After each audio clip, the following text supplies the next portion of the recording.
Julie, for more on this, let's bring in the former Border Patrol Chief, Rodney Scott. Chief, great to see you. Thank you for taking time. Hope you had a good Thanksgiving. Let's get right into these numbers, going all the way back to when you were in charge, going back to 2020 fiscal year, just under 460,000 there. Then, of course, last fiscal year, 2022, it increased all the way to record-breaking numbers, nearly 2.4 million. I am told already there's 350,000 encounters just this fiscal year since October 1st. What is your sense when we hear the incoming Minority Leader Kevin McCarthy, who may presumably be the speaker, going to El Paso and making statements like this? I want to get your reaction. Here's what he said. His actions have produced the greatest wave of illegal immigration in recorded history. If Secretary Mayorkas does not resign, House Republicans will investigate every order, every action, and every failure. Will determine whether we can begin impeachment inquiry. Chief, should Mayorkas resign or face impeachment? I believe if Mayorkas had any credibility, if he had any credibility at all or any integrity, he would resign. Because people keep talking about we've lost control of the border. That's not necessarily true. This administration willfully and intentionally gave up control of the border. That border was never more secure than when this administration took over.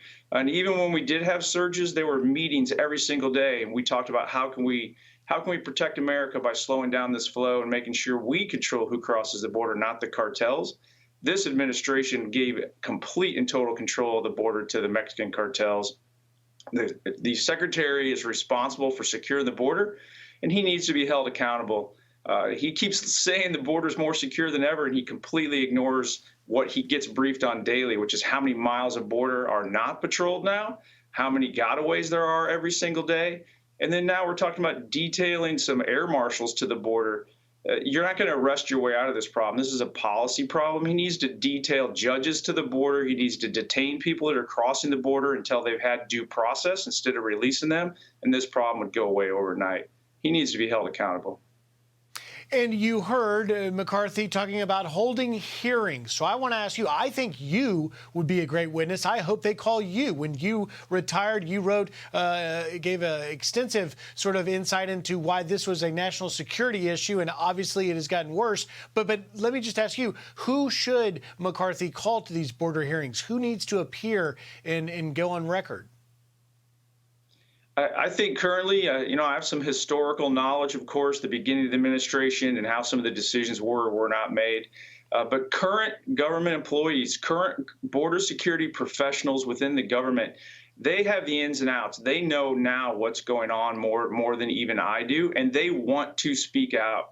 But they're under gag orders by this administration. They're not allowed to talk to reporters, as you guys know. You hardly ever see any leadership career leadership from Border Patrol or CBP or even ICE speaking publicly, because this administration doesn't want the truth out there.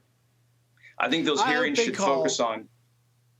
Go ahead. I'm sorry. I was just going to say, I hope that we run out of time here, Chief, but I hope they call the chiefs of all 9 border sectors and put them on record on the muster rolls to find out how many Border Patrol agents were on the line protecting the nation and how many were driving buses and babysitting with the numbers that are coming across. We've run out of time. Chief, thank you as always for your insight, and I hope to see you at those hearings. Thank you, sir. Thank you. I'm Steve Ducey. I'm Brian Kilmeade. And I'm Ainsley Earhart. And click here to subscribe to the Fox News YouTube page to catch our hottest interviews and most compelling analysis.